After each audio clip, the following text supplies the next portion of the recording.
Hey everyone, hope you are enjoying this series of web development from very scratch. हमने अब तक कुछ चीज़ें के ऊपर बात की हैं कि DNS सर्वर्स एंड जो भी चीज़ वेब डेवलपमेंट के बेसिक्स में आती हैं हमने उस पर थोड़ा सा चर्चा किया है। अब इस वीडियो में हम बहुत ही इम्पोर्टेंट टॉपिक कवर करने जा रहे हैं and the name of the topic is internal architecture of browser. ठीक है, we will not be talking about only about browsers but एक ब्राउज़र क्या क्या काम करता है, कैसे कैसे काम करता है, जो भी लैंग्वेजेस में हम कोड लिखते हैं उसको कैसे वो प्रोसेस करता है, ये सारी जो एक फ़्लो है ना वो हम इस लेक्चर में देखेंगे। बहुत ही डेप्थ में ये होने वाला है एंड ये चीज़ आपको भी थोड़ा सा यूनिक लगेगा। तो चलो इसको स्टार्ट करते हैं। Okay, so the very first thing let me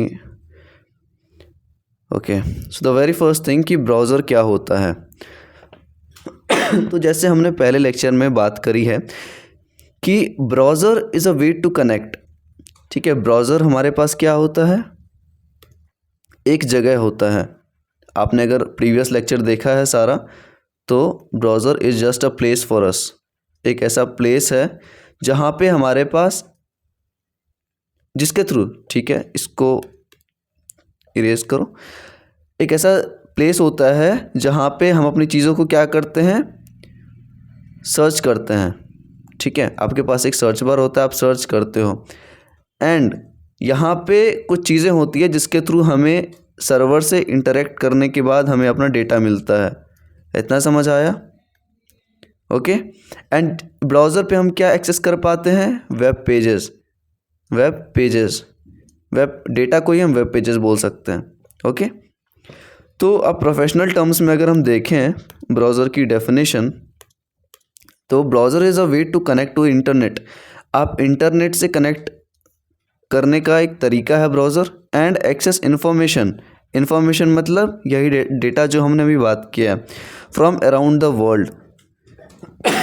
मतलब we have the entire internet with us and in order to search a particular data from the internet, अगर हमें कुछ एक डेटा चाहिए, कोई भी तरीके का डेटा चाहिए, तो ब्राउज़र उस चीज़ को मुझे सर्च करने में हेल्प करता है। ठीक है, ब्राउज़र उस चीज़ को मुझे हेल्प करने में मदद करता है। The next line says every day millions of web pages are visited. हर एक दिन millions of web pages scroll होते हैं, मतलब उसको विजिट किया जाता है। If you are a web developer, अगर आप वेब डेवलपर हो तो you must know how these browsers work. तो इसी के ऊपर हमारा आज का वीडियो है कि ब्राउज़र कैसे काम करता है। ओके, मतलब उसके इंटरनल आर्किटेक्चर में क्या क्या ऐसी चीज़ें होती हैं जिसके थ्रू ये पेजेस मुझे वो डिस्प्ले करवाता है, कहाँ पे, अपने होम स्क्रीन पे। ठीक है, समझ आया? Because this will help you to optimise performance. ये लाइन इसने क्यों इंक्लूड किया है कि ऑप्टिमाइज परफॉर्मेंस किस चीज़ का, आपने जो कोड लिखा है, ठीक है, you are a software developer, आपने कुछ कोड लिखा तो आप अपने हिसाब से लिख रहे हो। अब इस चीज़ से पहले अगर आपको ब्राउज़र की इंटरनल वर्किंग पता होगी ना, तो आप ब्राउज़र के हिसाब से कोड लिखोगे तो आपका कोड बहुत ही ऑप्टिमाइज्ड होगा। क्या होगा? ऑप्टिमाइज्ड। आपको अगर पता है कि ब्राउज़र कैसे काम करता है तो मैं कैसे अपने कोड को ऑर्गेनाइज तरीके से लिख सकता हूँ तो वो चीज़ आपके एप्लीकेशन को बहुत ज़्यादा ऑप्टिमल बना देगी, परफॉर्मेंट बना देगी, रिलायबल बना देगी and improve the user experience. बिल्कुल, अगर आपका कोड जो है वो है ऑप्टिमाइज्ड तो वो यूएक्स के लिए, यूज़र एक्सपीरियंस के लिए बहुत ही अच्छा है, वो यूज़र एक्सपीरियंस वो बढ़ाएगा। ठीक है, तो ब्राउज़र का एक बेसिक आइडिया हमें पता चल गया। अब हम मूव करते हैं इसके इंटरनल आर्किटेक्चर पे। ओके, यहाँ से आप लोग थोड़ा सा पेशेंस के साथ पढ़ना क्योंकि बहुत ही इम्पोर्टेंट कॉन्सेप्ट है ये चीज़ एंड अगर ये समझ ना आए तो मुश्किल है क्योंकि आपको हो सकता है रिपीट में देखना पड़े। तो we will be talking about the complete architecture of browser. ठीक है, ठीक है। तो इसको मैं जूम इन कर लेता हूँ पहले। आप लोग बस इतना पार्ट देखो अभी, ओके। क्या क्या चीज़ें दिख रही हैं आपको? ये क्या है? ये हमारा ब्राउज़र है। ब्राउज़र का होम स्क्रीन। जब भी आप कोई क्रोम ब्राउज़र खोलते हो, जब भी आप ओपेरा खोलते हो, माइक्रोसॉफ्ट एज खोलते हो, तो हमें कुछ यूआई देखने को मिलता है, हमें अपने ब्राउज़र का होम स्क्रीन देखने को मिलता है।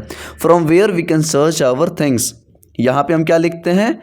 यहाँ पे let's see anything, grass.com, anything. ठीक है, यहाँ पे हम सर्च करते हैं एंड सर्च करने के बाद जो प्रोसेस होती है वो प्रोसेस हम समझेंगे कि वो प्रोसेस बैकएंड में सारा चीज़ कैसे काम कर रहा है। ओके, ठीक है। तो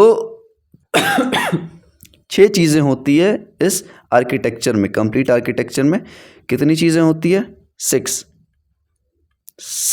कंपोनेंट्स होते हैं, 6 एलिमेंट बोल सकते हो आप इसको, 6 एलिमेंट। ओके, 6 एलिमेंट के बारे में हमें पढ़ना है। एक ब्राउज़र के अंदर 6 एलिमेंट होते हैं। अब 6 एलिमेंट के बारे में हम पढ़ते हैं। ओके, तो सबसे पहला आता है हमारे पास ब्राउज़र का इंजन।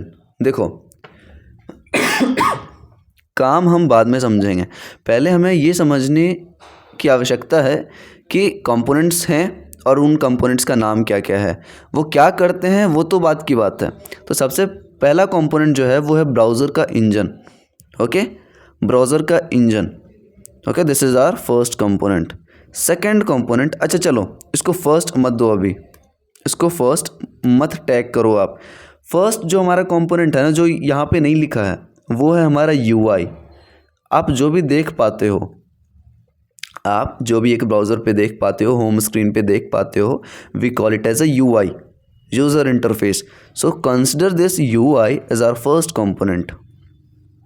एंड इसके बाद आते हैं, सेकेंड चीज़ है हमारा ब्राउज़र का इंजन। ओके, ब्राउज़र इंजन हमारे पास सेकेंड कंपोनेंट है। थर्ड कंपोनेंट है जावास्क्रिप्ट इंजन। अब अगर आपने मेरे Node.js की प्लेलिस्ट देखी है, नोड एंड एक्सप्रेस जेएस की, तो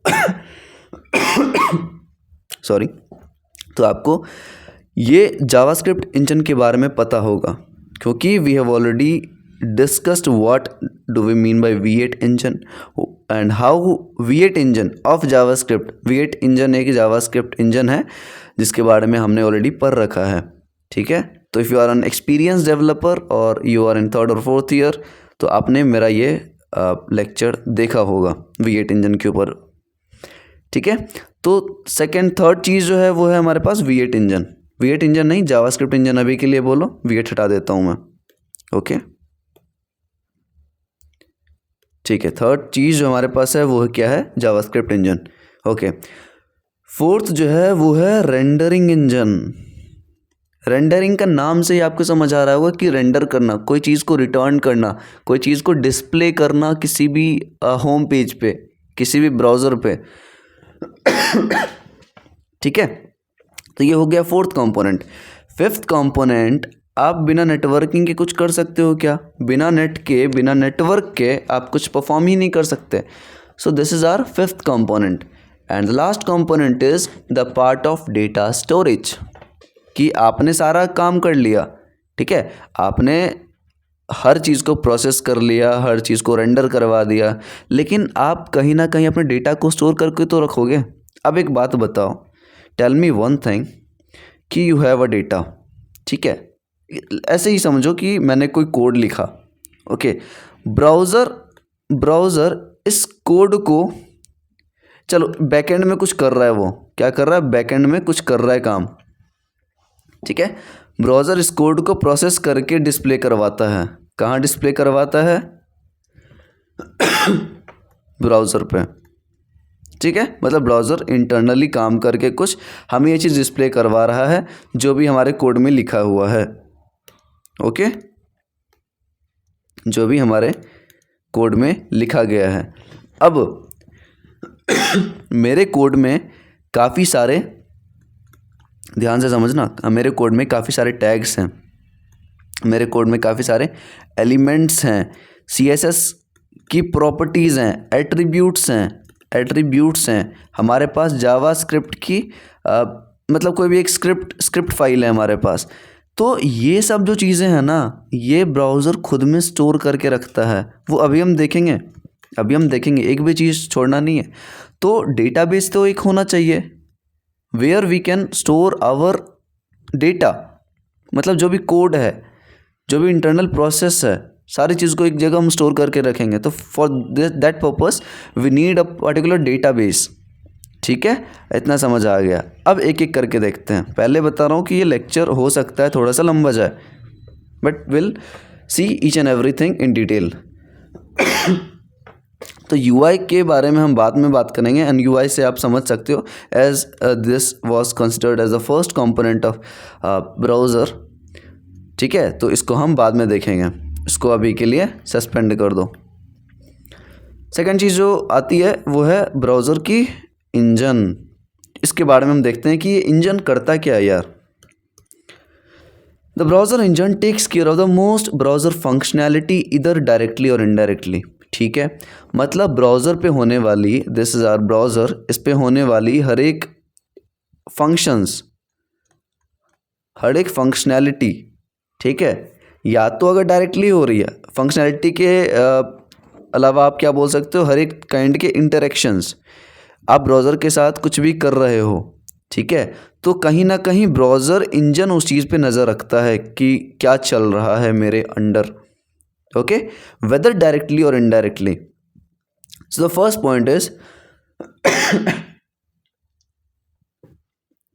point is it handles primitive functionalities like forward, reload, backward, navigation, bookmarks, alerts।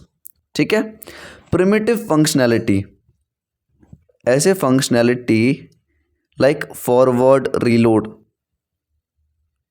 backward, navigation and bookmarks। आपने एक चीज़ देखा है, आपको एक चीज़ मैं अगर इसका एग्जाम्पल दूं कि फॉर एग्जाम्पल अगर आपने कोई टैब खोल के रखा है, ठीक है, आपका ये ब्राउज़र है, आपने कोई ब्राउज़र में टैब खोल के रखा है, आप इस ब्राउज़र को कट कर देते हो, आप इस ब्राउज़र को कट कर दिए तो ये ब्राउज़र बंद हो जाता है। लेकिन वापस जब आप इसी ब्राउज़र को खोलते हो और दबाते हो shift plus control plus T, ठीक है, तो पिछली वाली टैब खुल जाती है, वापस से यही टैब खुलता है हमारे पास, ये वाला टैब खुल जाता है। ऐसा कैसे हो सकता है? मैंने तो यार वो चीज़ क्लियर कर दी, मतलब कुछ तो है जो वो उसका ट्रैक कर रहा है, कुछ तो है जो मेरे डेटा को ट्रैक कर रहा है। मैंने क्या देखा है, स्टोर करना अलग चीज़ है और इस चीज़ को ट्रैक करना अलग चीज़ है। तो ब्राउज़र इंजन इस सब चीज़ों को ट्रैक कर रहा है। नेविगेशन, आप एक लिंक से दूसरे लिंक पे कैसे जाते हो, मतलब कहाँ जा रहे हो। बैकवर्ड, रीलोड, फॉरवर्ड, अलर्ट्स भी आपने देखा होगा कि ब्राउज़र में अलर्ट का क्या काम होता है। अगर आप एक स्टार्ट किए हो कोडिंग तो आपको ये अलर्ट के बारे में नहीं मालूम होगा, बट अगर आपने HTML CSS भी पढ़ा है तो अलर्ट क्या होती है। अलर्ट एक फंक्शन बोल लो, ठीक है, जो क्या करता है, हमारे कुछ प्रॉम्प्ट में शो करता है, मैसेज शो करता है। ठीक है, इसके बारे में हम डिटेल में बात करेंगे, जस्ट अ सेकेंड।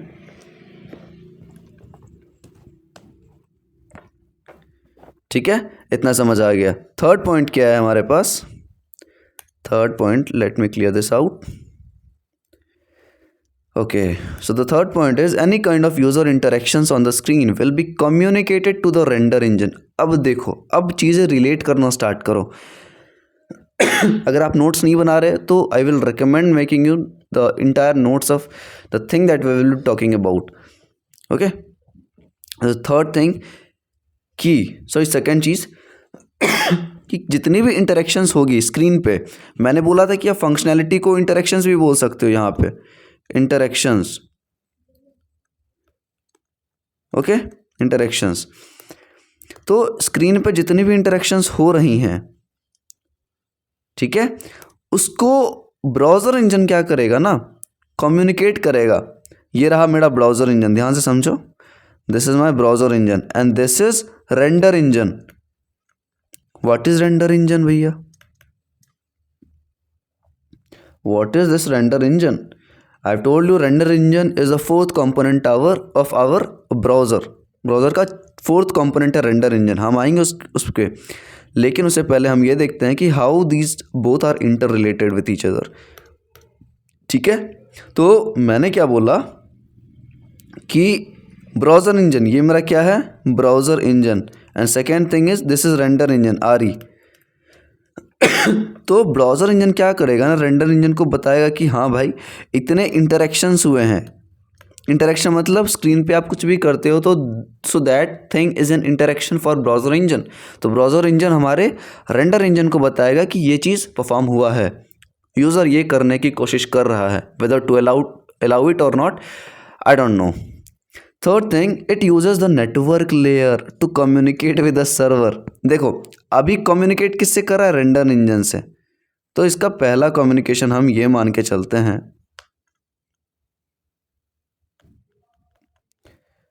कम्युनिकेट किससे कर रहा है, फर्स्ट रेंडर इंजन से. अब ये क्या करेगा ना, यहाँ पे मेरे पास कुछ सर्वर्स हैं, यहाँ पे मेरे पास कुछ सर्वर्स हैं. ठीक है, सर्वर से कम्युनिकेट करने के लिए देखो हमारा मेन जो डेटा रहता है वो तो सर्वर पे ही रहता है, इतना तो सबको मालूम है. क्लाइंट सर्वर आर्किटेक्चर मैंने कवर किया है पिछले लेक्चर में, आप देख लेना वो चीज़. तो server, this is my server, and in order to communicate with the server it uses network layer. अब बोलोगे what do we mean by network layer? So इसका भी एक आइडिया दिया है मैंने कि पिछले लेक्चर में आप देखोगे कि we have discussed somewhere we have discussed about OSI model. OSI model क्या है, देखो आप जब फोर्थ या फिफ्थ सेमेस्टर में होते हो अपने कॉलेज के, तो एक सब्जेक्ट होता है नेटवर्किंग. ठीक है, उस नेटवर्किंग सब्जेक्ट को अगर आपने नहीं पढ़ा तो ये चीज़ समझ नहीं आएगी. बस मैं इतना बता रहा हूँ कि जब भी आप कुछ भी रिक्वेस्ट करते हो, ठीक है, आपने ब्राउज़र से कुछ भी रिक्वेस्ट किया, तो वो चीज़ ना 7 लेयर्स से गुजरती हैं. हमारे पास कितने लेयर्स होते हैं, 7 लेयर्स. एंड इसको याद करने का मैंने तरीका भी बताया था, APSTNDP. ठीक है, जिसमें से N stands for network layer. तो यही एक लेयर है जिसको ब्राउज़र यूज़ करता है टू कम्युनिकेट विथ सर्वर. समझ आया, हमारे पास 7 लेयर्स होते हैं. ये जो लेयर्स है ना 7, वो OSI मॉडल के अंदर आते हैं. ठीक है, अभी नहीं जानना, अगर पता नहीं है तो नहीं जानना, आप खुद से रिसर्च करना इस चीज़ के बारे में. ओके, तो browser uses network layer to communicate with servers. Understood.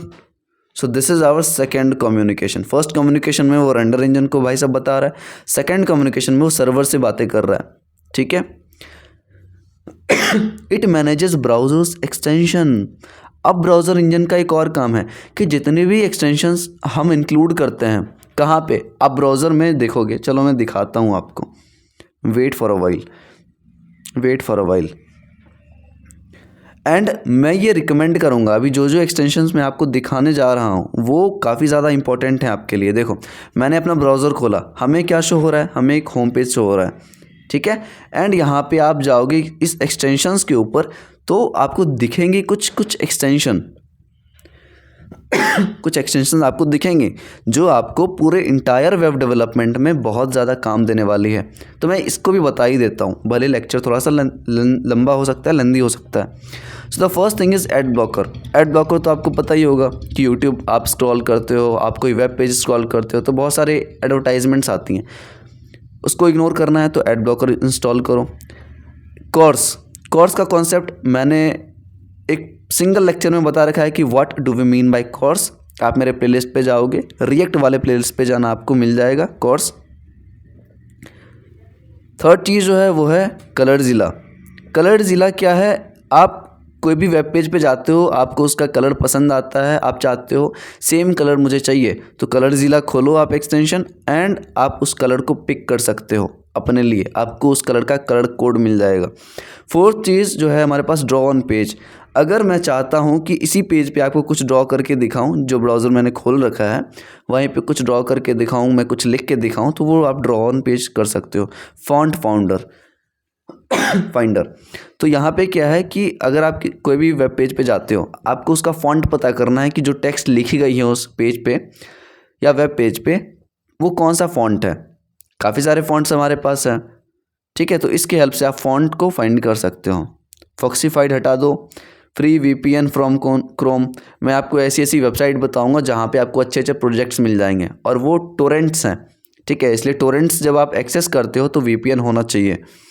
Google translate आपके ऊपर है, ठीक है, करो। अगर मतलब यूज़ आ रहा है तो करो गूगल ट्रांसलेट को। फिर जेसन व्यूअर तो जेसन व्यूअर क्या है ना, जेसन क्या होता है, जावास्क्रिप्ट ऑब्जेक्ट नोटेशन, ठीक है। मतलब एक सिंपल एक ऑब्जेक्ट मान के चलो आप। अगर आपको ऑब्जेक्ट भी नहीं पता तो कोई बात नहीं, ये एक तरीका होता है। जैसे आप अपने पासवर्ड या जब भी आप लॉगिन करते हो कहीं पे तो आप अपना पासवर्ड और यूज़र नेम देते हो, तो सर्वर पे वो एज एन ऑब्जेक्ट स्टोर होता है, एरे ऑफ ऑब्जेक्ट्स, ठीक है। तो जब हम किसी भी पेज को देखते हैं ना, अपने डेटा को देखते हैं, तो वो डायरेक्टली आपको एक्सेसिबल नहीं रहेंगी। अगर मैं इसको थोड़ा कॉन्सेप्ट के हिसाब से बताऊं, देखो लेंदी लेक्चर होगा बट आपको हर चीज़ समझ आएगी, इस बात की गारंटी मैं लेता हूँ, ठीक है। अरे यार रुको क्या बता रहा था मैं, ठीक है, वीपीएन बता दिया, जेसन व्यूअर। तो बस इतना समझो कि जावास्क्रिप्ट ऑब्जेक्ट को सही तरीके से देखने के लिए हम जेसन व्यूअर का इस्तेमाल करते हैं। लीड हब, अगर आप डीएसए कर रहे हो या डीएसए आपने स्टार्ट किया, डेटा स्ट्रक्चर्स एंड एल्गोरिदम, तो एक प्लेटफॉर्म होती है लीड कोड। तो लीड हब एक ऐसा एक्सटेंशन है जो प्रीमियम क्वेश्चन जो होते हैं ना उसको अनलॉक करता है, ठीक है। बहुत सारे हैं यार। फिर है मेजर इट, मैं इंपॉर्टेंट बताता हूँ, अब रहने दो। मेजर इट जो है आपको जो दिख रहा है मेजर इट, वो मेज़र करने के लिए होता है height and width of a particular web page. अगर आप कोई ऐसे वेब पेज पे जाते हो, आपको उसी के जैसा डिज़ाइन बनाना है, तो आपको परफेक्ट नंबर ऑफ कि कितने पिक्सल का है वो, क्या हाइट है, क्या विड्थ है, वो सब अगर जानना है तो मेजर इट एक्सटेंशन डाउनलोड कर सकते हो। रिएक्ट डेवलपर टूल्स आप बाद में करना जब आप रिएक्ट डेवलपर बन जाओगे, ठीक है, ठीक है, ठीक है। वेपलाइज़र, देखो लास्ट सेकंड जो आपको दिख रही है ब्लू में, वेपलाइज़र। किसी भी वेबसाइट पे आप जाते हो, आपको अगर पता करना है कि कौन से लैंग्वेज में, कौन सा फ्रेमवर्क्स में, कौन सा लाइब्रेरीज में वो पूरा कोडिंग किया गया है, वो पूरे वेबसाइट को क्रिएट किया गया है, तो you can download this extension known as Wappalyzer. So this is the complete thing about our browser extension. तो हम कहाँ थे कि it manages browser extension, addons, tab handling, history management. देखो मैंने अभी ये वाला एग्जांपल बताया हिस्ट्री, कि आप ब्राउज़र कट भी कर दोगे तो वापस से आप रिट्रीव कर सकते हो, तो कोई तो ट्रैक कर रहा है ना वो चीज़। तो हिस्ट्री को मैनेज कौन कर रहा है, ब्राउज़र इंजन भाई साहब। फिफ्थ पॉइंट जो है, इट हैंडल्स ब्राउज़र सिक्योरिटी। अब ऐसा तो नहीं होना चाहिए कि मैंने कुछ भी हमने प्रोडक्शन पे लाइव किया अपने वेबसाइट को और वो हैक हो जाए, कोई भी चीज़ें उसमें हैकर वो एक्सेस कर सकता है, तो ऐसा तो नहीं होना चाहिए। तो प्रोटेक्ट करता है यूज़र प्राइवेसी को। समझ आ गया, इतनी चीज़ें बस हुई हैं हमारे ब्राउज़र इंजन के साथ। सेकंड चीज़ के ऊपर बात करते हैं। सेकंड है हमारे पास जावास्क्रिप्ट इंजन। अब इस चीज़ को समझने से पहले मुझे ये बताओ कि पहले कौन सा इंजन काम में आता था। ये रहा मेरे पास ब्राउज़र, ये रहा मेरे पास ब्राउज़र, ठीक है। And this browser usage a engine. ये क्या यूज़ करता है, इंजन। इंजन क्यों यूज़ करता है, टू प्रोसेस थिंग्स। ये क्या हो रहा है, just hold on, just hold on.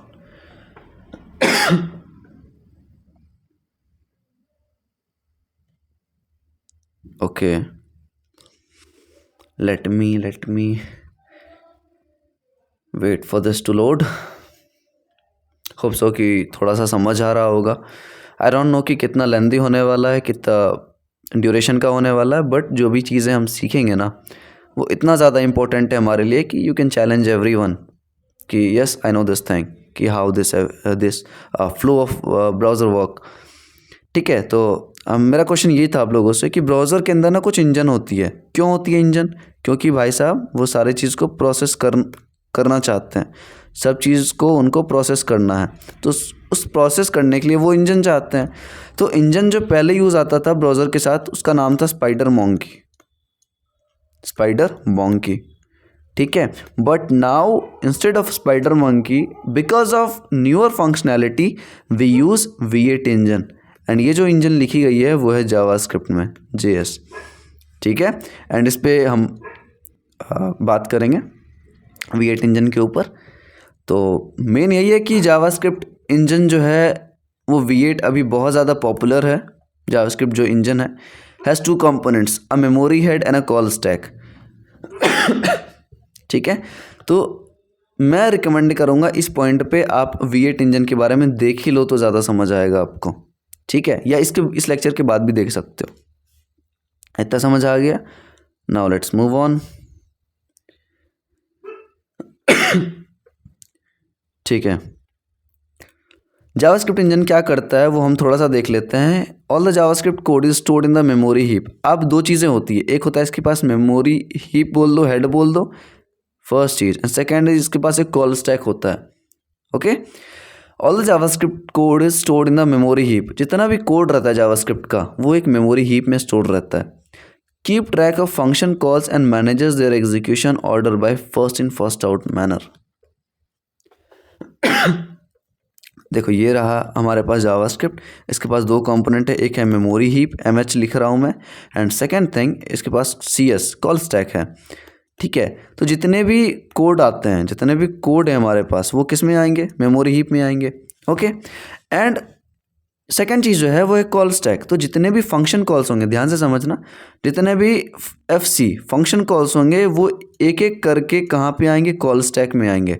किस वे में आएंगे? First in first out. If you are first और second year student, second year में तो चलो DSA आ जाता है, तो FIFO का मतलब you might be knowing. FIFO it stands for first in first out. आपने डेटा स्ट्रक्चर में अगर पढ़ा होगा तो एक कॉन्सेप्ट आता है स्टैक का। ठीक है, स्टैक क्या लिख रहा हूं मैं? स्टैक। ठीक है, तो स्टैक में 2 कॉन्सेप्ट्स बहुत ही पॉपुलर होते हैं, एक होता है LIFO last in first out, और एक होता है FIFO first in first out.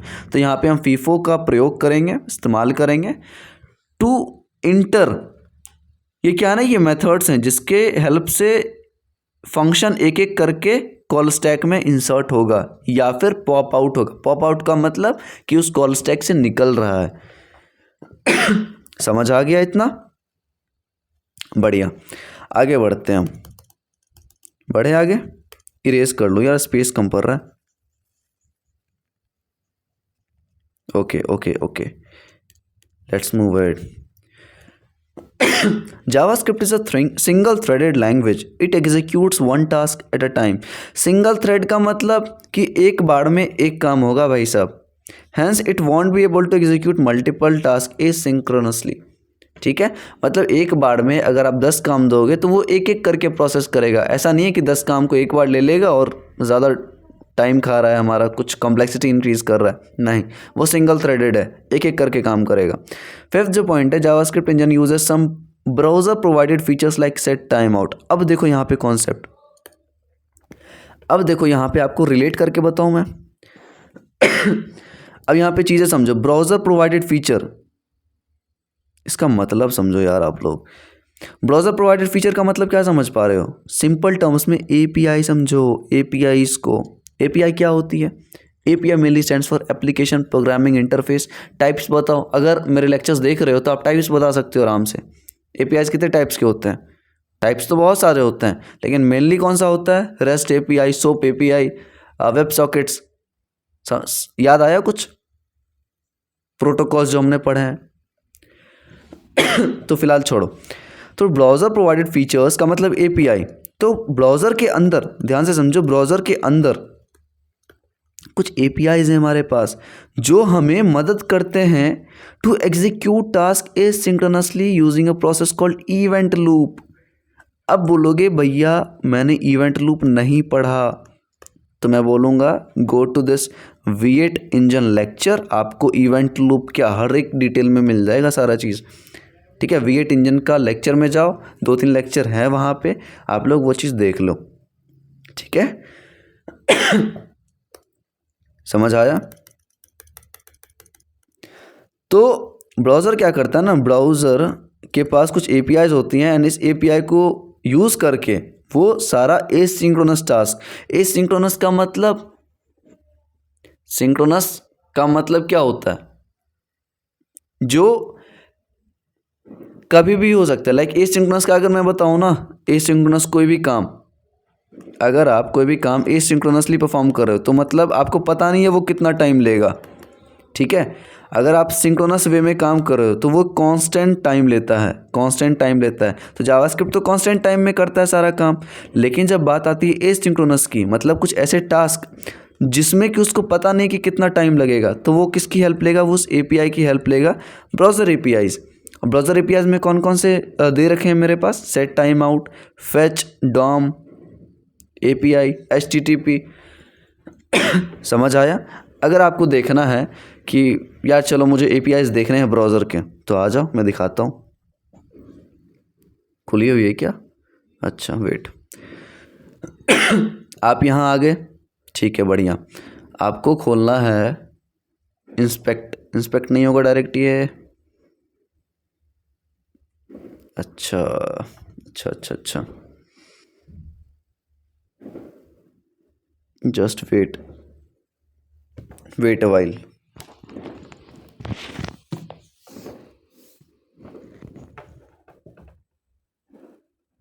Actually मेरे कीपैड काम नहीं कर रहे, let me show you one thing.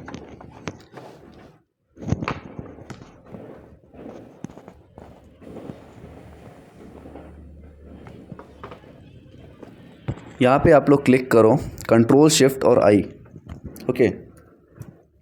Control shift और आई जब आप क्लिक करते हो तो आपको एक चीज़ मिलेगी, कंसोल। आपको ये नहीं समझना कि ये सारा एलिमेंट्स क्या होते हैं, कंसोल क्या होते हैं, आई टेल यू एवरीथिंग, ठीक है, आई टेल यू एवरीथिंग। तो कंसोल आपको खोलना है एंड आपको यहाँ पे लिखना है दिस, क्या लिखना है, दिस। अब आपको ये सब नहीं समझना कि क्या मुझे शो कर रहा है, सिर्फ आपको क्या लिखना है, दिस लिखते ही आपको क्या मिलेगा, एक ऑब्जेक्ट मिलेगा। क्या मिलेगा, एक ऑब्जेक्ट मिलेगा। अभी मैंने बताया कि JavaScript object notation, we know everything about it. तो दिस लिखने के बाद आपको एक ऑब्जेक्ट मिल रहा है। इस ऑब्जेक्ट को जब आप खोलोगे तो यहाँ पे कौन सा था हमारे पास, यहाँ पे हमारे पास था कौन सा है यहाँ पे, हाँ, सेट टाइम आउट, फेच, ये दोनों दिख रहे हैं, set time out and fetch, ये दोनों। तो ये दोनों APIs मैं आपको दिखाता हूँ। यहाँ पे आप जब सर्च करो, S पे जाओ, इसको क्लोज करो यार, ठीक है। यहाँ पे दिखा आपको कुछ, सेट टाइम आउट मेरे पास एक API है। क्या है, it is just an API। Browser का ये फीचर है जो आपको प्रोवाइड किया गया है टू परफॉर्म टास्क एसिंक्रोनसली, ठीक है। और दूसरा है फेच, भी यहीं कहीं होगा, F पे जाओ आप, देखो मिला फेच।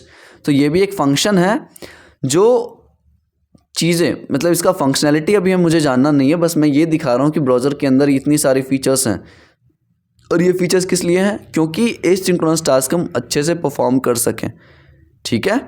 बस इतना ही समझना है हमें, बस इतना ही समझना है। Give me a minute.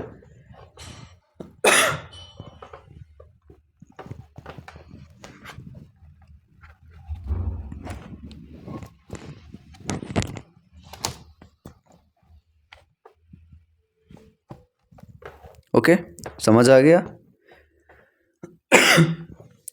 तो जावास्क्रिप्ट इंजन का इतना रोल है इस चीज़ में। अब हम बात करते हैं थर्ड चीज़ के ऊपर। थर्ड चीज़ क्या, यहाँ पे फोर्थ चीज़ है जिसको हम रेंडर इंजन बोलते थे। अब रेंडर इंजन से बात कौन करता था, याद है क्या, रेंडर इंजन से हमारे बात करते थे ब्राउज़र इंजन भाई साहब। ब्राउज़र इंजन भाई साहब बात करते थे, मतलब कम्युनिकेट करते थे क्या बताते थे ब्राउज़र इंजन रेंडर इंजन को, कि जितने भी इंटरेक्शंस यूज़र परफॉर्म कर रहा है अपने ब्राउज़र पे वो सारी जानकारी वो रेंडर इंजन को प्रोवाइड करते थे। अब रेंडर इंजन का हम बात देखते हैं क्या करवाता है वो। ठीक है, सबसे पहले building DOM. What do we mean by this DOM? ये डॉम क्या है? What is this DOM? The HTML document, हम देखेंगे डॉम क्या होता है, पहले पढ़ लो। The HTML document will be parsed using HTML parser. ठीक है, the parser converts content into token. अभी मतलब हम समझेंगे डायग्रामेटिकली, बट अभी के लिए ये समझो कि हमारे पास एक HTML है, HTML कोड है। Okay, and this HTML code को हम क्या बोलेंगे? डॉक्यूमेंट बोलेंगे। We will call it as a document. इस डॉक्यूमेंट को क्या किया जाता है? इस डॉक्यूमेंट को पार्स किया जाता है। पार्सिंग का मतलब इस कोड को एनालाइज करो एंड इस डॉक्यूमेंट को एनालाइज करो एंड ब्राउज़र इस चीज़ को समझ पाए। रन टाइम इन्वायरमेंट, देखो हर एक चीज़ में ना, हर एक सॉफ्टवेयर में को यूज़ करने के लिए एक रन टाइम इन्वायरमेंट होता है, आरई। जैसे जावा का आपने सुना होगा, ठीक है, जावास्क्रिप्ट का सुना होगा। तो पार्सिंग एक ऐसा चीज़ होता है, एक ऐसा प्रोसेस होता है जहाँ पे हम क्या करते हैं? एनालिसिस करते हैं एंड रन टाइम इन्वायरमेंट के हिसाब से अपने कोड को पार्स करते हैं, ताकि रन टाइम इन्वायरमेंट उसको अच्छे से प्रोसेस कर पाए हमारे कोड को। ठीक है, समझ ना आए तो डेफिनेशन आप सर्च कर लेना, what do we mean by parsing. ठीक है, तो क्या बात हुई यहाँ पे कि पार्सिंग हो रहा है, parser converts content into token.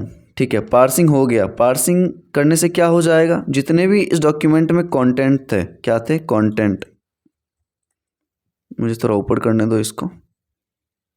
ठीक है, जितने भी कंटेंट थे इस डॉक्यूमेंट में वो सब कन्वर्ट हो गए स्मॉल टोकन्स में। किसमें कन्वर्ट हो गए? स्मॉल टोकन्स में। एंड ये जो टूटने वाला प्रोसेस है ना, किस चीज़ का? कंटेंट का। ये है कंटेंट भाई साहब हमारे। Content we call it as a document जो HTML में लिखी गई है। इस प्रोसेस को हम बोलते हैं टोकनाइजेशन। यहाँ पे नहीं लिखा, अच्छा रिफ्रेश होने दो इस चीज़ को। मतलब वहाँ पे नहीं लिखा था कि उस टूटने वाले प्रोसेस को हम क्या बोलते हैं, बट मैंने इंक्लूड किया कि उसको क्या बोलते हैं? टोकनाइजेशन। सो टोकनाइजेशन एक ऐसा प्रोसेस है जिसमें हम जो भी HTML में कोड लिखा गया है उसको हम तोड़ते हैं टोकन्स में। ठीक है, एक एक करके उसको टोकन्स में तोड़ा जाता है। इस प्रोसेस को हम टोकनाइजेशन बोलते हैं। These tokens will be use to create the DOM tree. अब इन टोकन्स के मदद से हम एक ट्री बनाएंगे, हम एक पेड़ बनाएंगे। पेड़ नहीं होता है वैसे, मैं रिलेटेबल करने के लिए बता रहा हूँ कि हमारे पास एक टोकन्स को यूज़ करके ना हमारे पास एक ट्री बन जाएगा। क्या बनेगा? ट्री। अगर आपने DSA पढ़ा है तो ठीक है, नहीं तो कोई बात नहीं, इसको आप सिंपल ट्री के जैसा समझो। इसको हम क्या बोलते हैं ना, इसको हम बोलते हैं नोड्स।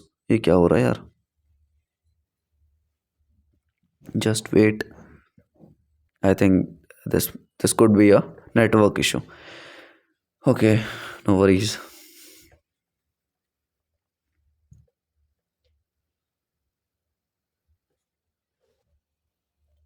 ठीक है, तो हम क्या बोल रहे थे कि इस टोकन्स को यूज़ करके हम एक ट्री बनाते हैं एंड इस ट्री में इस डब्बे को हम बोलते हैं नोड।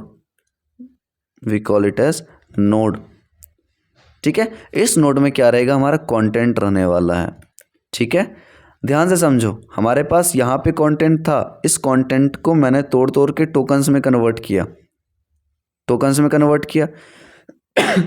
एंड इस प्रोसेस को हमने टोकनाइजेशन बोला। एंड इस टोकनाइजेशन प्रोसेस की हेल्प से हमने क्या क्रिएट किया? हमने एक ट्री क्रिएट किया। उस ट्री को हम क्या बोलते थे? उस ट्री को हम बोलते थे डॉम ट्री। एक हम नोड्स की हेल्प से हम एक ट्री क्रिएट कर रहे हैं एंड इस ट्री के नोड्स में क्या होगा? कंटेंट होगा। ठीक है, इस ट्री के नोड में क्या होगा, कंटेंट होगा हमारे पास। समझ आ गई चीज़ें? Okay, let me reopen this application, just hold on.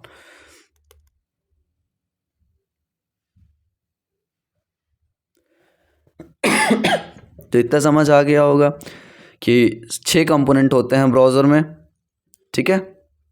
6 component होते हैं ब्राउज़र में। यूआई के बारे में हमने नहीं देखा, हमने देखा ब्राउज़र इंजन क्या होता है, हमने देखा जावास्क्रिप्ट इंजन क्या होता है। अभी हम पढ़ रहे हैं कि थर्ड, ठीक है, मतलब फोर्थ इसके हिसाब से, पॉइंट के हिसाब से, कि रेंडर इंजन कैसे काम करता है। ये प्रोसेस समझ आया कि कंटेंट को हम कैसे तोड़ते हैं टोकन्स में। इस प्रोसेस को हम टोकनाइजेशन बोलते हैं। उसकी हेल्प से हम एक डॉम ट्री क्रिएट करते हैं एंड इस ट्री के नोड में हम कंटेंट्स रखते हैं। ये क्या है, ये क्या है, इस ट्री के नोड्स में हम कंटेंट रखते हैं। समझ आ गया? आगे बढ़ते हैं। इतना समझ आ गया। इसके बाद है हमारे पास CSS OM। What do we mean by CSS OM? यहीं पे अगर एक बार समझ जाते हैं, ठीक है, तो बाद में दिक्कत नहीं होगा। Building CSS OM style sheets data will be parsed by CSS parser. अब देखो, जैसे HTML मेरे पास कोड था, एक डॉक्यूमेंट था, इसको we were partitioning into tokens, इसको हम टोकन्स में कन्वर्ट करते थे। इस प्रोसेस को we were calling it as a tokenisation, okay. And इस टोकनाइजेशन प्रोसेस की मदद से we were creating a tree, ठीक है, एक ट्री बना रहे थे हम। एंड इस ट्री के नोड में we have our content. Content मतलब जो भी HTML में हमने इंक्लूड किया है। अब CSS के साथ भी सेम चीज़ होगा यार। CSS भाई साहब जो स्टाइल शीट वाला हमारे पास है, वो बोलेगा कि भाई मुझे भी तोड़ो। CSS और HTML प्लस CSS को क्या चाहिए, एक डॉम ट्री लास्ट में हमें क्रिएट करना है। बाद में देखेंगे कि why we are creating this DOM tree, ठीक है। तो स्टाइल शीट मेरे पास HTML था, अब यहाँ पे स्टाइल शीट आ रहा है, CSS आ रहा है, कैस्केडिंग स्टाइल शीट। तो इसको क्या करेगा, इसको पार्स करेगा। कौन करेगा? पार्स, PARS, पार्स करेगा कौन? CSS पार्सर इसको पार्स करेगा। पार्स करने का मतलब पता है, एनालाइज करेगा और उसको रन टाइम इन्वायरमेंट के हिसाब से क्रिएट करेगा। The parser converts data into token. वापस से वही चीज़ है कि ये जो CSS का जो डेटा होगा उसको टोकन्स में कन्वर्ट करेगा, ठीक है। टोकन्स मतलब इसे छोटा छोटा पार्ट में, ओके। टोकन्स में कन्वर्ट किया। उसके इस टोकन्स की हेल्प से हम क्या बना रहे हैं, एक ट्री बना रहे हैं, एक ट्री बना रहे हैं। अब आपको डिफरेंस समझना है, यहाँ पे कंफ्यूज मत होना। जो हम बना रहे थे HTML के केस में ट्री, जो हम HTML के केस में ट्री बना रहे थे, ठीक है, इसको हम बोलते हैं क्या, इसको हम बोलते हैं डॉम। एंड जो हम CSS में ट्री बना रहे हैं उसको हम बोलते हैं CSS OM, cascading style sheet object model. यहाँ पे डॉक्यूमेंट ऑब्जेक्ट मॉडल, इसलिए मैंने बोला था कि we can also call HTML as a document. HTML का जितना भी कोड होता है ना, we can call it as a document, ठीक है। एंड आपको अगर डॉक्यूमेंट देखना है तो वापस से अभी जो ब्राउज़र पे मैंने खोला था ना, अब जो पूरा कोड दिख रहा था आपको, उसी को हम क्या बोलते हैं, डॉम बोलते हैं। क्योंकि आपको वेबसाइट खोलते ही HTML दिखता है, ठीक है, तो उसको हम डॉम बोलते हैं। इतना समझ आ गया। Render tree, DOM and CSS OM will be combined to get the render tree. अब देखो, हमने डॉम के बारे में पढ़ा, डॉक्यूमेंट ऑब्जेक्ट मॉडल, हमने पढ़ा CSS OM। अब ये दोनों को मिला दो भाई, इन दोनों को मिला के हम क्या करेंगे ना, इन दोनों को मिला के हम एक ट्री क्रिएट करेंगे। क्या क्रिएट करेंगे? एक ट्री, फाइनल ट्री, एक फाइनल ट्री हम क्रिएट करेंगे, ठीक है। The dimension and partition of each element will be calculated to paint where an element should appear on the screen. इतना छोड़ो, ये जो हमारे पास फाइनल ट्री बना ना, इसको हम क्या बोलते हैं, रेंडर ट्री। रेंडर ट्री ऐसा ट्री जो रेंडरिंग करवाएगा। अब तो यहाँ 2 प्रोसेस आते हैं, एक लेआउटिंग का आएगा कि आपको जो पेज पे दिखाना है आपका सारा चीज़, वो कैसे लेआउट होगा उसका। एंड इसके बाद आता है लास्ट स्टेप ऑफ पेंटिंग। क्या आता है? पेंटिंग। पेंटिंग का मतलब कि आपने जो कोड लिखा है उसको क्या करना है? पेंट करना है स्क्रीन पे। स्क्रीन पे तो दिखता है ना आपको, कुछ भी आप टाइप करते हो तो, ठीक है। तो ये रेंडर ट्री क्या करवाता है? लेआउटिंग करवाता है, उसके बाद पेंट करवाता है। पेंट का मतलब स्क्रीन पे सारा कुछ कैसे पिक्सल्स में, हाँ यहाँ पे पिक्सल का कॉन्सेप्ट आएगा आपको, पिक्सल्स में कन्वर्जन होता है। मैं आगे बताऊंगा, टेंशन नहीं लेना। कन्फ्यूज हो गए तो आप कमेंट कर देना कि यहाँ पे समझ नहीं आया, ठीक है। बाकी मैं ट्राई करूँगा हर चीज़ वापस समझाने का। ये तो थ्योरी अभी समझ रहे हैं, इसके बाद डायग्रामेटिकली हम भी समझेंगे इस चीज़ को, ठीक है। तो लास्ट काम क्या है हमारे पास? पेंटिंग। कहाँ पे? स्क्रीन पे। इतना समझ आ गया। आगे बढ़ते हैं हम नेक्स्ट पॉइंट पे। नेक्स्ट पॉइंट कौन सा है हमारे पास? नेटवर्किंग। अब नेटवर्किंग का क्या रोल है? The first thing is the browser receives a web page URL from the address bar, ठीक है। अब इसको भी अगर हम देखें स्टेप बाय स्टेप तो आ जाओ। इतना समझ आया? नोट्स बनाते रहना, क्योंकि मैंने इस चीज़ का एनालिसिस किया है।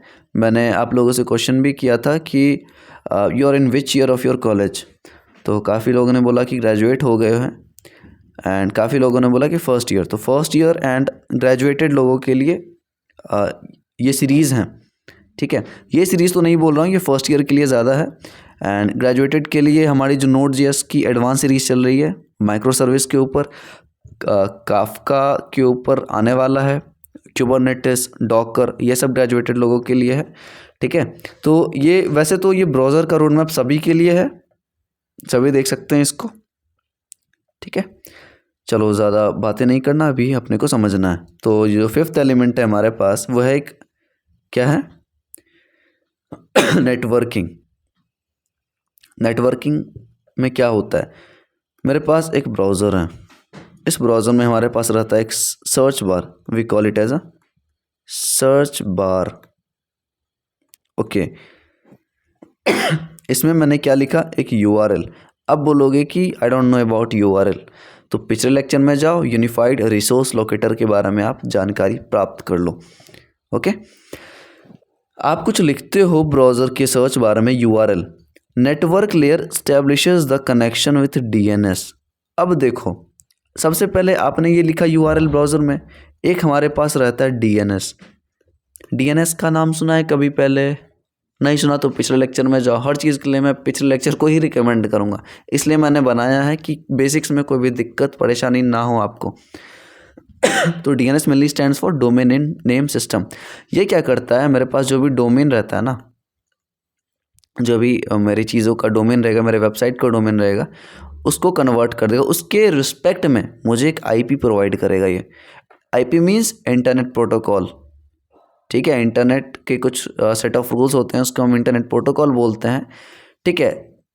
ये आईपी मिल गया मुझे, याद रखना, मुझे डोमेन नेम सिस्टम के हेल्प से मुझे एक आईपी मिला है, okay. And request for the IP address of the server. ये किसका आईपी मिला है? मुझे ऐसे सर्वर का आईपी मिला है, ऐसे सर्वर का आईपी मिला है जहाँ पे मेरा डेटा स्टोर्ड है। ध्यान से समझो, मैंने यहाँ पे क्या किया? मैंने xyz.com लिखा एंड मुझे पता है कि इस डोमेन का डेटा इस सर्वर पे पड़ा हुआ है। तो आप उसको फैच कैसे करोगे? यहाँ पे आता है नेटवर्क लेयर, एनएल लिख रहा हूँ मैं। नेटवर्क लेयर क्या करेगा? डीएनएस से बात करेगा कि भाई साहब आपके पास कुछ ऐसा है क्या, इस डोमेन नेम से कुछ है क्या। तो अगर इसके पास होगा इस चीज़ का एक्सेस, तो वो एक आईपी आपको प्रोवाइड करेगा। आईपी किसका प्रोवाइड करेगा? एक ऐसे सर्वर का आईपी प्रोवाइड करेगा जहाँ पे हमारा डेटा मौजूद है। Network layer uses IP address to create the TCP connection with the server. अब नेटवर्क लेयर क्या करेगा ना, डीएनएस को बीच से हटा देगा। एक बार वेरीफाई होने के बाद कि हाँ आईपी मिल गया मुझे, अब इस आईपी की हेल्प से नेटवर्क लेयर क्या करेगा? ध्यान से समझो, इस आईपी को बीच में यूज़ करके जो इसको मिला है डीएनएस के थ्रू, ये एक टीसीपी कनेक्शन बनाएगा। मैं इरेज कर देता हूँ थोड़ा सा, ठीक है। इस आईपी के हेल्प से ये क्या करेगा? टीसीपी कनेक्शन बनाएगा। टीसीपी मतलब ट्रांसमिशन कंट्रोल प्रोटोकॉल। वापस से पिछले लेक्चर में जाओ आप, ठीक है। Once the secured connection is established, network layer sends the HTTP GET request on behalf of the browser. अब ब्राउज़र का काम ख़त्म. अब नेटवर्क लेयर क्या करेगा ना, डेटा को एक्सेस करने के लिए नेटवर्क लेयर एक HTTP का रिक्वेस्ट करेगा. मैंने बताया था कि जब TCP हम यूज़ करते हैं तो उसके साथ HTTP भी यूज़ आता है. HTTP का मतलब hyper text transfer protocol. And इसके कुछ कुछ मेथड्स होते हैं. कितना चीज़ बताऊं यार. इसमें अगर आपको डिटेल में पढ़ना है ये सारे कॉन्सेप्ट तो आप बैकएंड में भी जा सकते हो. बैकएंड में भी ये मैंने बता रखे हैं. APIs के सेक्शन में आपको जहाँ भी जिस भी लेक्चर में APIs दिखे ना आप उस पर देख सकते हो. सारा कुछ मिल जाएगा. रेस्ट सोप के बारे में, सॉकेट्स के बारे में. ठीक है, चलो हटाओ इसको. पहले अभी हम बात कर रहे हैं. तो HTTP का एक रिक्वेस्ट करेगा. कौन? Network layer. किससे कर रहा है? सर्वर से कर रहा है कि मुझे भाई डेटा दे दो, कि मुझे डेटा दे दो. अब देखो फिफ्थ पॉइंट क्या बोला. The server receives the request and it will respond with relevant headers and content of the HTML. ठीक है, सर्वर पहले कन्फर्म करेगा. कन्फर्म क्या करेगा कि ये रिक्वेस्ट जो है वो सही पते से आ रही है या नहीं, सही लोकेशन से आ रही है या नहीं, मुझे क्या सेंड करना चाहिए या नहीं. ठीक है, अब यहाँ पे सर्वर कैसे ये वेरीफाई करेगा कि ट्रस्टेड पॉइंट से मेरे पास वो रिक्वेस्ट आ रही है. इसके लिए होता है हमारे पास SSL सर्टिफिकेट. ठीक है, वापस नहीं पता SSL के बारे में, पिछले लेक्चर पे जाओ. ओके, इतना समझ आ गया. सारा कुछ वेरीफाई होने के बाद हमारे सर्वर भाई साहब डेटा दे देंगे ब्राउज़र को. इतना समझ आ गया. तो ये सारा काम कौन कर रहा है? नेटवर्किंग. नेटवर्क लेयर का बहुत बड़ा रोल है यहाँ पे.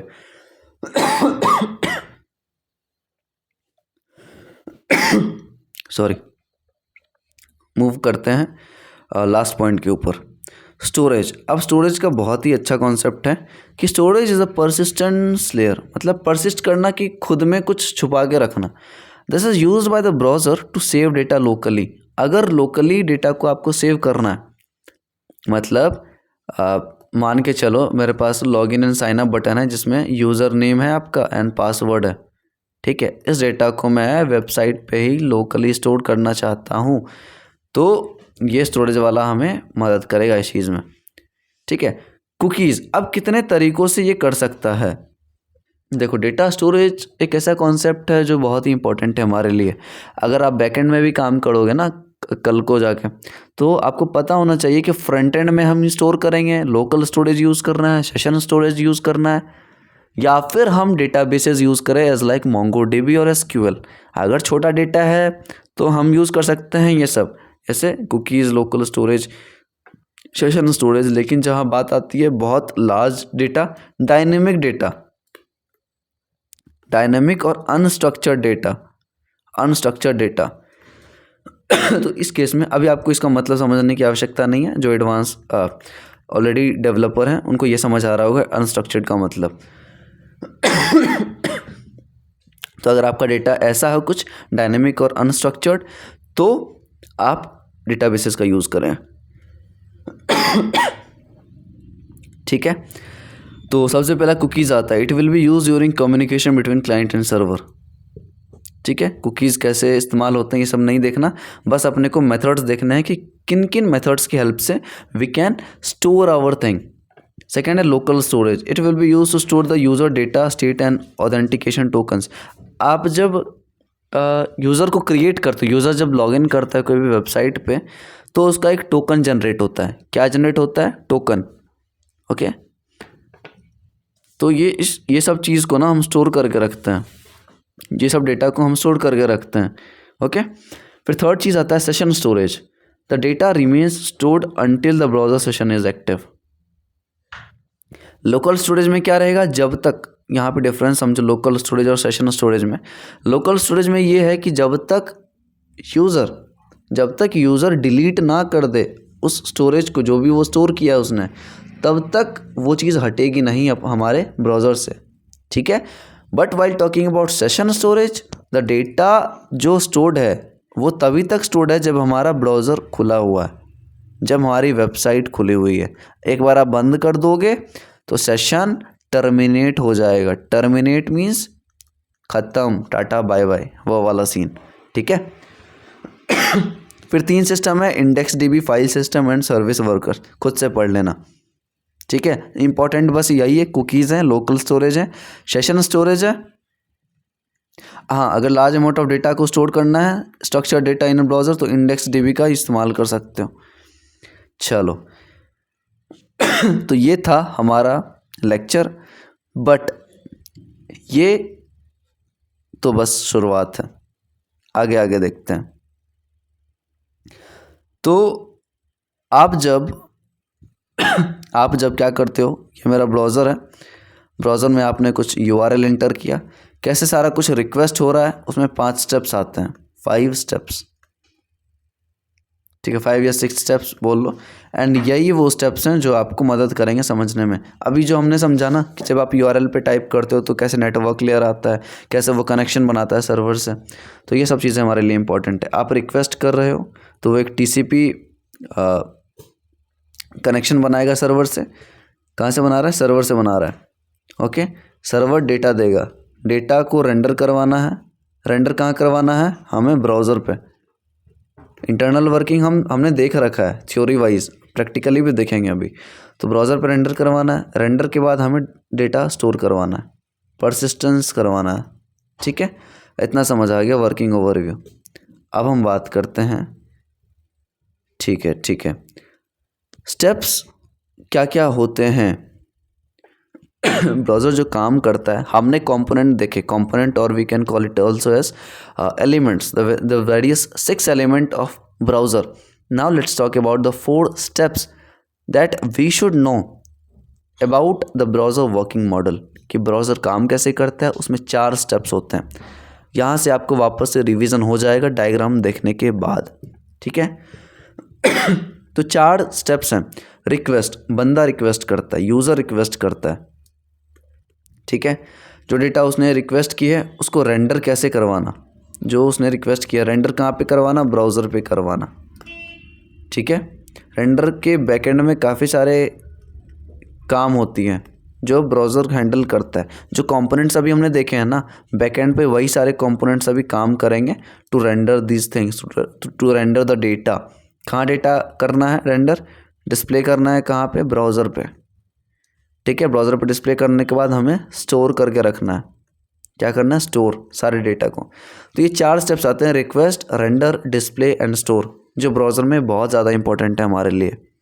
आ जाओ, अब डायग्राम देख के आप कंफ्यूज मत होना, बता रहा हूँ मैं पहले, इसलिए मैंने थ्योरी पहले ही पढ़ा दिया था ताकि कंफ्यूज ना हो, ताकि थोड़ा सा इंटरेस्टिंग लगे आप लोगों को। अब देखते हैं हम चीज़ें यहाँ से बहुत तगड़ा समझ आने वाला है आप लोगों को। ठीक है,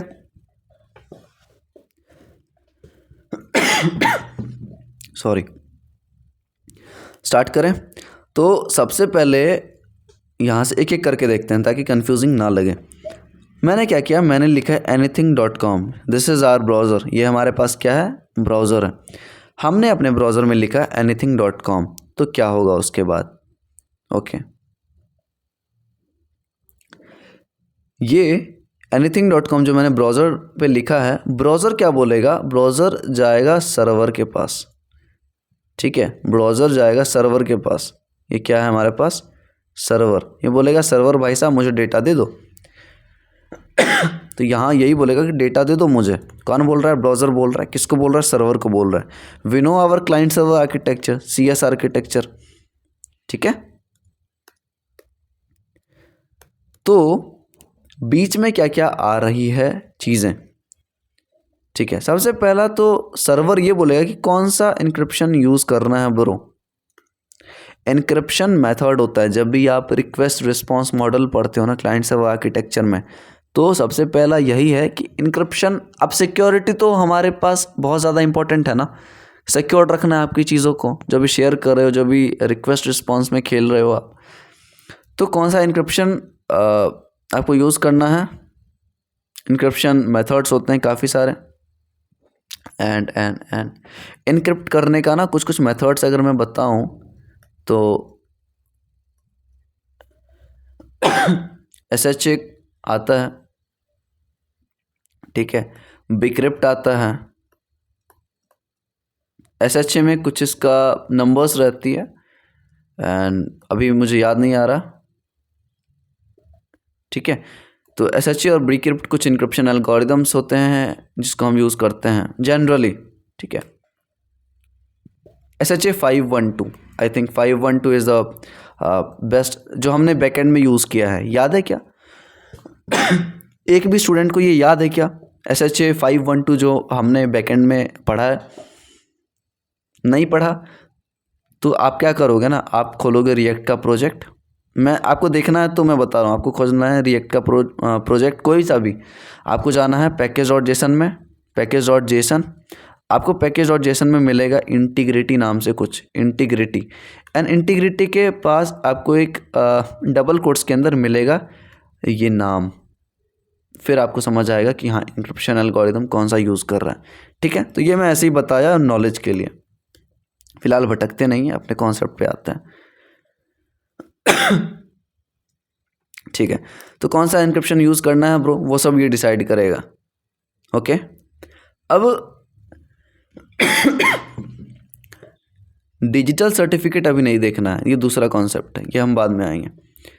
चलो ये दोनों को ही ना, ये जो मैंने दोनों इंक्लूड किए हैं कि कौन सा इंक्रिप्शन यूज़ करना है और डिजिटल सर्टिफिकेट, ये थोड़ा पेंडिंग स्टेट में रखो। अभी क्या करना है, पेंडिंग स्टेट में, P लिख रहा हूँ मैं। ओके, सबसे पहले मैंने क्या बोला कि ब्राउज़र और सर्वर के बीच में हमारे पास आता है नेटवर्क। हमारे पास क्या आता है, थोड़ा सा कलर डिफरेंट ले लेता हूँ मैं। हमारे पास आता है नेटवर्क, ये है नेटवर्क। अब नेटवर्क लेयर क्या करेगा ना, नेटवर्क लेयर सर्वर से कम्युनिकेट करेगा, सर्वर से बातें करेगा, ठीक है। हमने यहाँ देखा था ना अभी यार, अभी देखो यहाँ पे नेटवर्क लेयर क्या कर रहा है, नेटवर्क लेयर को DNS से IP मिला था, यहाँ पे देखो DNS से IP मिला, फिर वो सर्वर से बातें करने की कोशिश कर रहा है। तो सेम चीज़ हम यहाँ पे भी तो देख रहे हैं कि नेटवर्क लेयर है हमारे पास और ये हमारे पास DNS भाई साहब है। ये बोलेगा कि आप हमें क्या दो, आप DNS बोलेगा आप हमें एक IP दे दो। कौन बोलेगा, नेटवर्क लेयर बोलेगा, किसको, DNS को। ये दिख नहीं रहा ढंग से, मैं रेड ले लूँ क्या? ठीक है, नेटवर्क लेयर क्या बोल रहा है कि मुझे एक IP दे दो आप। ओके, IP एड्रेस मिलने के बाद नेटवर्क लेयर TCP कनेक्शन बनाएगा सर्वर के साथ, ठीक है। नेटवर्क लेयर TCP कनेक्शन बनाएगा IP एड्रेस मिलने के बाद, किससे, सर्वर से। और HTTPS मेथड को यूज़ करके, HTTPS प्रोटोकॉल को यूज़ करके वो क्या करेगा, डेटा को रिक्वेस्ट करेगा, कहाँ से, सर्वर से। इतना समझ आ गया? अभी देखो DNS का मेन काम, DNS का मेन काम है कि आपके डोमेन नेम, आपके डोमेन नेम को कन्वर्ट करेगा IP में, एंड ये IP इसी सर्वर का होगा जहाँ पे आपका डेटा मौजूद है। समझ आ गया? तो ये नेटवर्क क्या करेगा, IP मिलने के बाद TCP कनेक्शन क्रिएट करेगा सर्वर के साथ with HTTP protocol in order to request some data from server. Flow समझ आ गया? ठीक है। अब इतना होने के बाद ये जो पेंडिंग स्टेट में मैंने रखा था, क्या रखा था, दो चीज़ें, कि कौन सा इंक्रिप्शन यूज़ करना है ब्रो, कि कनेक्शन आपने किया है लेकिन इंक्रिप्शन के लिए कुछ तो यूज़ करोगे ना, तो कौन सा इंक्रिप्शन मेथड यूज़ करना है। Second, digital certificate. अब सिक्योर्ड कनेक्शन है या नहीं आपका, वो मालूम चलता है मुझे SSL के थ्रू, ठीक है। तो डिजिटल सर्टिफिकेट कौन देगा, सर्वर देगा। डिजिटल सर्टिफिकेट कौन देगा, सर्वर देगा। एक्चुअली में अगर हम बात करें, अगर हमें SSL सर्टिफिकेट चाहिए तो हमें होस्टिंग प्रोवाइडर देता है। ये होस्टिंग प्रोवाइडर, होस्टिंग का मतलब हमें एक वर्चुअल स्पेस चाहिए इंटरनेट पे। कहाँ चाहिए, इंटरनेट पे। तो जो हमें स्पेस देगा ना इंटरनेट पे, वही हमें SSL certificate, maximum time SSL certificate मुझे वही देगा, होस्टिंग प्रोवाइडर। आपने नाम सुना होगा, होस्टिंग डोमेन प्रोवाइडर, ऐसे होते हैं। ओके, तो सारा कनेक्शन स्टैब्लिश हो गया क्लाइंट और सर्वर के थ्रू। एंड भाई साहब कौन हमारे मज़े ले रहे हैं बीच में, नेटवर्क लेयर। इतना समझ आ गया हमें। आगे बढ़ें। तो बात यहाँ ख़त्म होती है कि connection establish, now send me the HTML file first. Connection establish हो गया किसके साथ? सर्वर के साथ।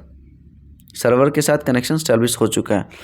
अब मैं चाहता हूँ मुझे अपना HTML का डॉक्यूमेंट मिल जाए। ठीक है, HTML का डॉक्यूमेंट मिल जाए भाई। अब आ जाओ नीचे, डॉक्यूमेंट चाहिए, ये लो डेटा। कौन देगा डेटा? ये लो डेटा। जो बोल रहा है वो बोल रहा है हमारे सर्वर भाई साहब कि ठीक है, डेटा मांगा आपने, अपने HTML का डॉक्यूमेंट मांगा, हम दे देंगे। अब आता है काम रेंडर इंजन का। यहाँ से फ्लो समझना आप। रेंडर इंजन कौन सा कंपोनेंट है, कौन सा एलिमेंट है हमारे पास? फोर्थ या फिफ्थ था, याद है क्या? थर्ड या फोर्थ था, सॉरी, देख लेना आप लोग। तो रेंडर इंजन को क्या मिल गया हमारे पास? डेटा मिल गया। क्या मिल गया? डेटा। डेटा मतलब डॉक्यूमेंट। किसका document? HTML document. Got it? Got it. Okay. अब रेंडर इंजन क्या करेगा ना, क्रिटिकल रेंडरिंग पाथ के हेल्प से, ये क्या है? ये एक प्रोसेस है, ध्यान से समझो, छोड़ना नहीं है कुछ भी। तो डेटा डॉक्यूमेंट जो हमें मिला, ये कौन सा डॉक्यूमेंट? HTML document. अब इस HTML डॉक्यूमेंट को मैं क्रिटिकल रेंडरिंग पाथ वाले प्रोसेस के थ्रू उसको किस चीज़ में कन्वर्ट करूँगा? पिक्सल्स में। अब मैंने बोला था पिक्सल्स का कॉन्सेप्ट आएगा मेरे पास, ठीक है। तो ये डॉक्यूमेंट को किस में कन्वर्ट करा? पिक्सल्स में। कि कैसे पिक्सल्स में हम इसको कन्वर्ट कर सकते हैं, और काम किसका है? क्रिटिकल रेंडरिंग पाथ का है, कि how we can actually convert a document into pixels so that we can display it on a browser. आया समझ? समझ आ गया? अब इस रेंडरिंग इंजन में गोल क्या है कि मुझे पिक्सल्स के थ्रू हमें शो करना है, हमें डिस्प्ले करना है अपना सारी चीज़ों को। कहाँ? ब्राउज़र पे। अब इंटरनल वर्किंग देखते हैं कि रेंडर इंजन में क्या क्या आती हैं सारी चीज़ें। सबसे पहला मैंने बताया था कि हम सबसे पहला डॉम क्रिएट करते हैं। क्या करते हैं? डॉम। डॉम क्रिएट होने के बाद हम क्रिएट करते हैं CSS OM, ठीक है। फिर दोनों भाई साहब को मिला दो, हमें एक रेंडर ट्री जनरेट करते हैं। एंड इस रेंडर ट्री को जनरेट करने के बाद हमें एक लेआउट मिलता है। याद है क्या फ्लो? यार भूल गए, थोड़ी देर पहले तो बात की है। फिर लेआउट मिलने के बाद हम क्या करते हैं? पेंट करते हैं। पेंट कहाँ करते हैं? हम ब्राउज़र पे करते हैं। समझ आया? समझ आ गया? भूले तो नहीं?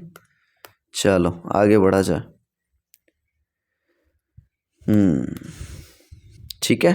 तो सबसे पहला काम पार्सिंग HTML। पार्स का मतलब एनालिसिस करो एंड रन टाइम इन्वायरमेंट के हिसाब से आप चीज़ें क्रिएट करो, ठीक है। तो HTML डॉक्यूमेंट जो है, ये जो डेटा है HTML का, उसको हम कन्वर्ट करें डिफरेंट टोकन्स में। कैसे करें? डिफरेंट टोकन्स में। जो डब्बा दिख रहे हैं आपको, these all are called as documents, sorry tokens. इसको हम क्या करें? टोकन्स, T लिख रहा हूँ मैं। ये टोकन्स को मिला के we create a object model, we create a tree, एक ट्री क्रिएट कर रहे हैं हम, ठीक है, जिसको हम बोलते हैं document object model. Okay. And इसके नोड में हमने सारा कुछ देख रखा है। इसके नोड में हमारे पास क्या रहता है? कंटेंट। कंटेंट का मतलब एलिमेंट, एट्रीब्यूट, जो HTML में हम इंक्लूड करते हैं, ठीक है। वैसे तो हमने नहीं पढ़ा है, बट अब मैं बता रहा हूँ कि आप हेडर टैग इस्तेमाल करो। टैग्स होते हैं, एलिमेंट्स होते हैं, एट्रीब्यूट्स होते हैं, क्लासेस होते हैं। ये सारा जो डेटा है ना, सारा जो कंटेंट है, वो इस नोड में आके स्टोर हो जाएगा, बैठा रहेगा, ठीक है। अब HTML का काम खत्म, ट्री बन गया, डॉम मिल गया मुझे, बात खत्म। अब आता है बात CSS पे। तो CSS पार्सर क्या करता है? स्टाइल शीट जो मुझे CSS की मिल रही है, उसको भी हमारे एक ट्री में कन्वर्ट करता है, जिसको हम बोलते हैं CSS OM, cascading style sheet object model. And in दोनों को हमने ऑलरेडी देखा है कि इन दोनों को मिला के हमारे पास एक क्या मिलता है? रेंडर ट्री, जो फाइनल रेंडर ट्री होता है हमारे पास, रेंडर ट्री जो कि फाइनल रहता है। समझ आ गया? अब ये जो कंटेंट मिला मुझे एक ट्री के फॉर्मेट में, ठीक है। अब इसके नोड में मुझे पता है कि पूरा डेटा मेरा मौजूद है, जो फाइनल रेंडर ट्री बना है उसके नोड्स में तो मौजूद है ना कंटेंट। तो उसको लेआउट कैसे करना है, उस लेआउट के बाद ड्राइंग करने का पूरा जिम्मेदारी रेंडर इंजन का होता है। ठीक है, ड्राइंग कहाँ करना है, ब्राउज़र पे करना है। अब कुछ इंपॉर्टेंट टर्म्स में बता दूं आपको। Rendering engine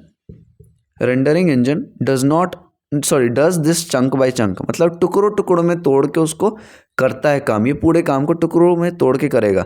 start the process of layout and painting, मतलब एक बार आपको कंटेंट मिल गया तो रेंडर इंजन क्या करेगा भाई साहब, लेआउट एंड ड्राइंग का काम चालू कर देगा। It will not wait until all the data is downloaded, ये वेट नहीं करेगा। सर्वर से आपने डेटा रिक्वेस्ट किया, अभी जो डेटा आ रही है आपकी वो चंक्स में आ रही है, मतलब एक बार आपका डेटा नहीं आ गया पूरे ब्राउज़र पे, चंक्स में आ रही है, छोटे छोटे टुकड़ों में आ रही है। तो ब्राउज़र क्या वेट करेगा उसका, रेंडर इंजन जो है उसका वेट थोड़ी करेगा। जैसे जैसे वेबसाइट लोड होते जाएगा सर्वर से, वैसे वैसे ये पेंट करते जाएगा। पेंट मतलब ड्रॉ करते जाएगा। कहाँ करेगा, ब्राउज़र पे करेगा। समझ आ गया, ये कॉन्सेप्ट है भाई। उसके बाद while parsing HTML document data we will come across some blocking and non blocking resources. जब हम डॉम क्रिएट कर रहे हैं, while we are creating DOM, document object model, तो दो चीज़ें होती हैं, एक ब्लॉकिंग होता है, एक नॉन ब्लॉकिंग रिसोर्स होता है हमारे पास। ब्लॉकिंग में क्या आ जाता है, जावास्क्रिप्ट, और नॉन ब्लॉकिंग में CSS, फॉन्ट्स, इमेजेस ऐसे आता है। तो जितनी भी नॉन ब्लॉकिंग रिसोर्सेज रहते हैं ना, उसको हैंडल हमारे पार्सर भाई साहब करेंगे।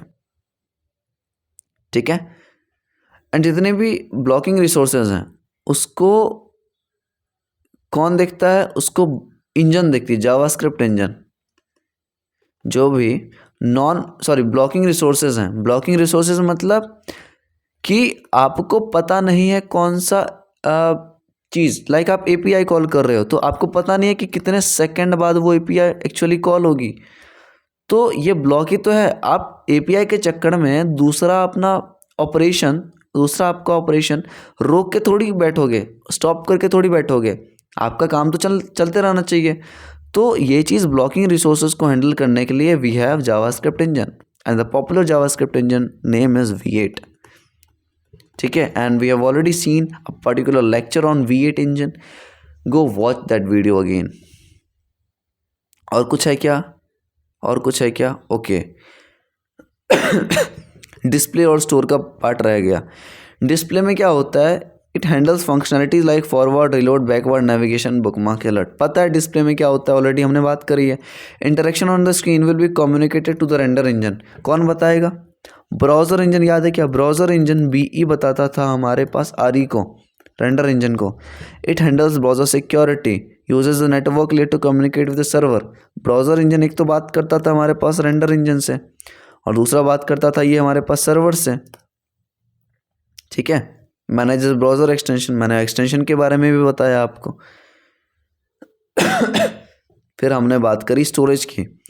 स्टोरेज में देखो ऑलरेडी हमने देख रखा है कि कुकीज़ क्या होते हैं, लोकल स्टोरेज क्या होते हैं, सेशन स्टोरेज क्या होते हैं, क्या डिफरेंस रहता है। साइज़ देख लो बस कि कुकीज़ में 5 MB तक हम स्टोर कर सकते हैं, लोकल स्टोरेज में 50 MB तक। ठीक है, सेशन स्टोरेज में 5 MB तक। बस कुकीज़ लोकल स्टोरेज और सेशन स्टोरेज में डिफरेंस भी बताया कि लोकल स्टोरेज परसिस्ट करेगी, जब आप ब्राउज़र को क्लोज भी कर दोगे फिर भी आपका डेटा स्टोर रहेगा, बट सेशन स्टोरेज में ऐसा नहीं है, आप ब्राउज़र को बंद करते ही आपका डेटा उड़ जाएगा। Okay. So finally we are at this end of this particular video, and hope so कि आपको पूरा इंटायर ब्राउज़र का वर्किंग समझ आया होगा। आई डोंट नो कि कितना डेप्थ में हमने देखा इस चीज़ को, कितना पार्ट आपको समझ आया, कि क्या नहीं आया। अगर आपको कुछ चीज़ समझ नहीं आया होगा तो please I request you to comment out, ताकि I can also improve on my concepts. ठीक है, मैं उस चीज़ को और भी अच्छे तरीके से कैसे समझा सकता हूँ, please let me know. And हम HTML स्टार्ट करने ही वाले हैं, तो stay tuned for the first year students and second year students too, क्योंकि सेकेंड ईयर पे आते आते आपको लगता है कि I know HTML and CSS, but actuality ये है कि आपने कभी वो ढंग से पढ़ाई नहीं होता है। ये एक्चुअलिटी बोल रहा हूँ मैं, भले ही आपको बुरा लगे। ठीक है, तो हम उस चीज़ को भी पढ़ेंगे। हाँ, तब तक आप बैकएंड का देख सकते हो, रिएक्ट देख सकते हो जो ऑलरेडी कवर्ड है। ठीक है, तो let me know whatever your suggestions are. See you in the next video. चलो बाय बाय, ध्यान रखो आप लोग।